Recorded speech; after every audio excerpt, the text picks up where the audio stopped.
It's July 9th, 2021. My name is Eric Haluzik with All Corners Home Inspections. This is the roof evaluation for this single-family home here in Northwest Corvallis, Oregon. As with all the videos in this report, we would request that you view this video as supplemental to the written version of the report to which this video has been attached. At the time of inspection, there were a number of minor to moderate challenges with this single-family home's gable-style roof. We'll do our best to detail those challenges here in a moment. An Oregon home inspection, however, does not include a roof warranty, meaning we make no claims as to this roof's ability to keep water out of the ceiling voids and attic spaces for the living space below. There are companies, typically insurance companies, which will offer such insurance policies. Again, Oregon home inspectors are specifically forbidden by the Oregon Construction Contractors Board from making such claims. First challenge that we'll note is that at several locations, in particular around the rear slope of the structure, we're seeing raised sections of roofing material in a pattern that runs parallel with the roofing material. This is generally an indication that the sheathing or the plywood, presumably at the underside of this roofing material, has actually raised up, and you can see this section here in particular is running at a fairly at a level slope. In fact, this shingle here is actually experiencing a cupping condition, and then 3 shingles down we're actually seeing the same condition.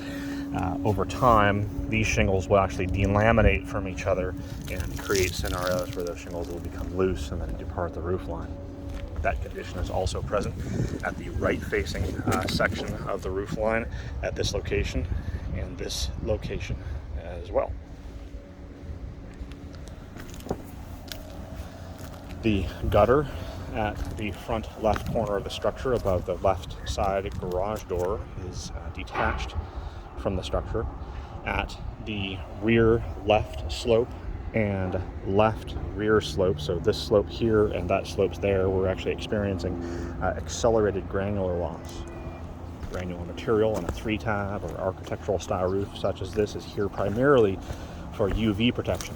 The areas of layers of shingle, layers of materials underneath that granular material have very little, if any, inherent UV characteristics, and over time, should that material depart the roof line or leave, the areas underneath become very brittle and start to crack, and that's another condition in which we would see the shingles become loose and leave the roof line. In fact, we're seeing relatively loose shingles already at this rear slope near the far left rear corner of the structure.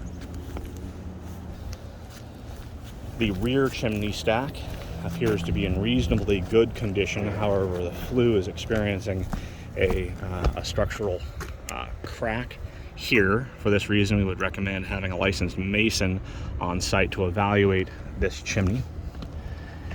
The back side of the chimney is missing a structure called a cricket.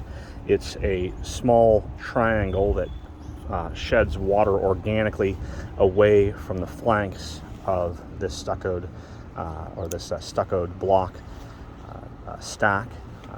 What we're looking for is, in particular, in a snow event, that stack of snow will actually melt from the underside first and create a scenario where you have entrapped water that might walk uphill behind this course of shingles directly uphill from this chimney stack. The attic ventilation, we believe, is less than recommended at a ridge such as this left-hand facing ridge here at the front portion of the structure. We're making note of 1, 2, 3, 4 covered roof vents. An argument is going to be made that the powered attic fan is sufficient at pulling any hot air from this space. However, we'd highly recommend having non-mechanical devices as your primary exhaust system, as over time the mechanical ones will generally fail. Plumbing vent at this location here is too short. Again, in a snow event, those plumbing vents can be overwhelmed with snow, entrapping sewer gases on the interior portion of the living space. And at this same location, the flashing there is also raised. Finally, the chimney at the front side of the structure is in fair to good condition. with just one brick at the right-hand side missing, and with very minor cracks along the cap, the shoulders of the cap of this section of the structure. While that chimney sweep is there to evaluate that structure, we would also recommend evaluating this chimney as well. This has been Eric Halduzik with All Corners Home Inspections.